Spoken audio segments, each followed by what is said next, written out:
里的伙伴们，大家好。有的伙伴很好奇啊，说这个慢性支气管炎呢，为什么很长时间也不好？另外呢，如果天气凉了，或者是在车里打空调啊，太冷了，容易咳嗽啊，这个气喘，包括严重了以后呢，这个痰还非常多。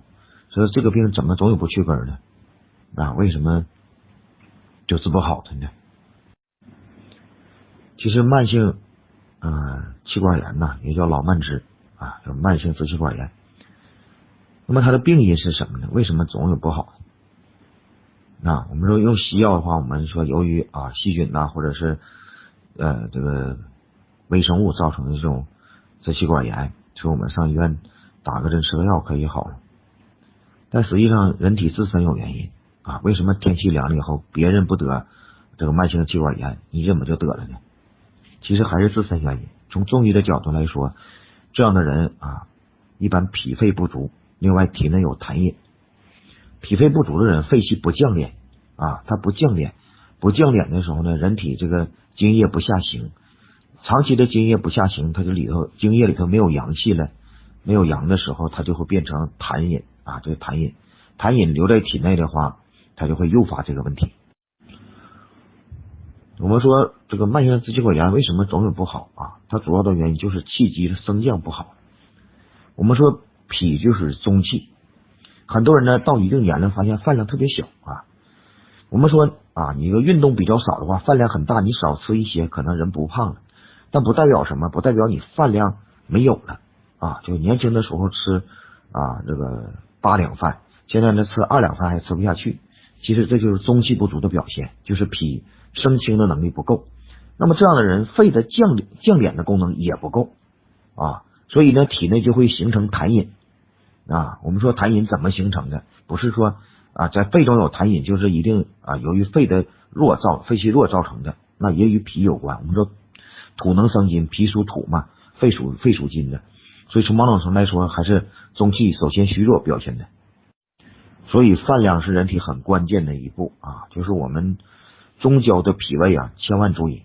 但是我在生活中总看到一些人他很不珍惜这个，比如说我们经常有商业的一些场合我看到很多男人这个啤酒一喝都喝10几瓶20几瓶，然后喝白酒，就是这么大量的喝，他自己没有节制。等到一定年龄40、50岁，这个经常这个上医院各种检查发现有问题了，就很疑惑，我这身体怎么会有问题了呢？实际上他忽略了自己在稍微年轻一些对脾胃对中焦的这种伤害。那尤其是夏天一热，那么很多人都觉得热的太严重了，他总要吃一些凉的东西，冰镇的东西。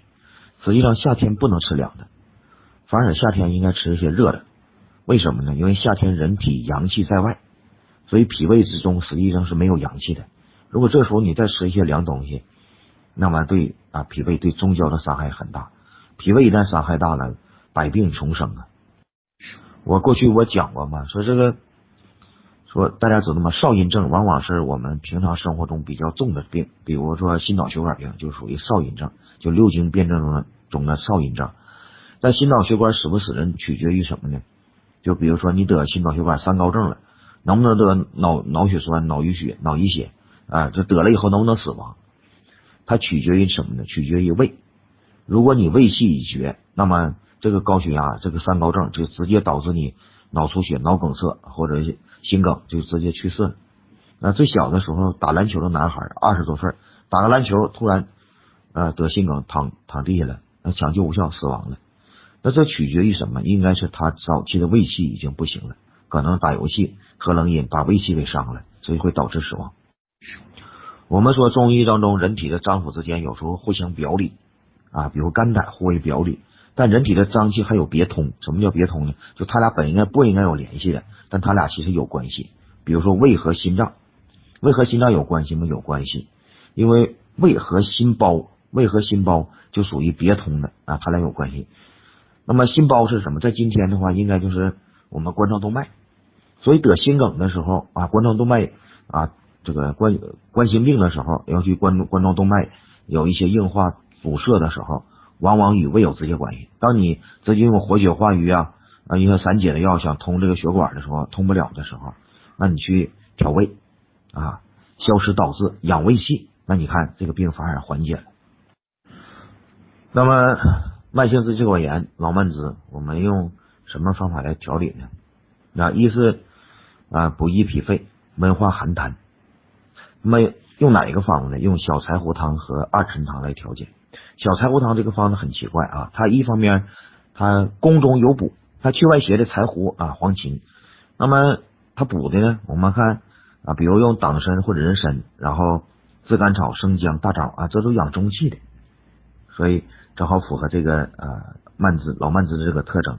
第二点，我们二陈汤呢，我们说二陈汤本身有半夏、陈皮、茯苓、甘草，它主要是燥湿化痰的，理气和中。这两个合在一起加减方呢，就是体现了老慢支的治疗原则。什么治疗原则呢？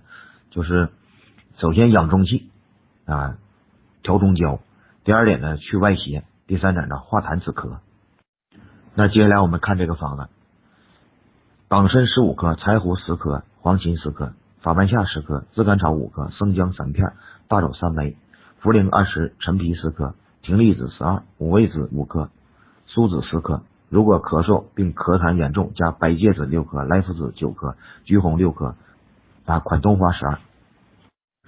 在这个方子当中这个小柴胡汤小柴胡汤就是党参、柴胡、黄芩、法半夏、炙甘草、生姜、大枣。它这个小柴胡汤呢起什么作用呢？我们知道慢性气管炎的患者，他往往这个胃气不足什么叫胃气不足呢？说为什么你受寒的时候你这犯病呢？就慢性气管炎一到初冬的时候一受寒他就犯病呢。在我们东北有慢性支气管炎的患者，他一到冬天他就往三亚跑。就为什么呢？东北它冷他总要出屋的，一出房屋就外边特别冷，零下20度，他就容易犯病。上三亚比较温暖他就不犯病了。那他为什么遇寒犯病呢？因为人体表面有层卫气，这个卫气呢是卫生的卫，这个卫气干什么呢？像卫兵一样保护你。但是呢，慢性气管炎的患者卫气不足，所以受寒的时候外邪就不在表了，外邪往里走。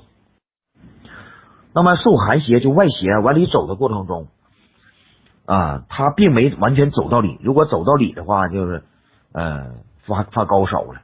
所以这个慢性气管炎的患者他往往发低烧，他低热。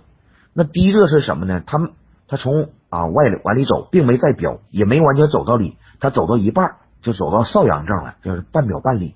那么体现的就是低温或者低热就是发低烧了。那么这就是少阳症说外邪进来了，在半表半里之间，相当于一脚门里一脚门外。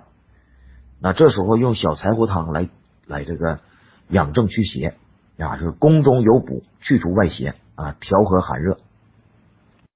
那么和二陈汤合方，二陈汤包含了半夏、陈皮、茯苓和甘草，就是在小柴胡的基础上加上陈皮、茯苓就够了，因为小柴胡里已经有半夏和甘草了，所以这种合方只需加2味药就可以了。加强了什么？因为小柴胡它没有燥湿化痰这个作用，加了它以后强化了对痰饮的消除消除痰饮。那么额外又加了几味加了什么呢？这个葶苈子苏子、五味子这个包括后来加这个咳嗽严重时候加白芥子、莱菔子、橘红和款冬花，它们有什么作用呢？其实主要是降肺气收敛肺气的作用，还有止咳的作用。你看葶苈子它本身泻肺平喘的，一般喘性的病比较喘的，痰饮比较重的，就是有人说喝口水你都总咳嗽的，这样人有痰饮必须得用葶苈子。等苏子呢，苏子主要是它也止咳降气化痰。五味子呢主要是益气生津，收敛肺气的作用。白芥子呢主要是温中散寒，理气化痰。莱菔子呢就是萝卜子，它具有消食除胀降气化痰的作用。橘红呢，我们看药店里卖橘红止咳丸，它主要是止咳化痰配合款冬花，款冬花止咳也很厉害那有人好奇说款冬花和紫菀有啥区别？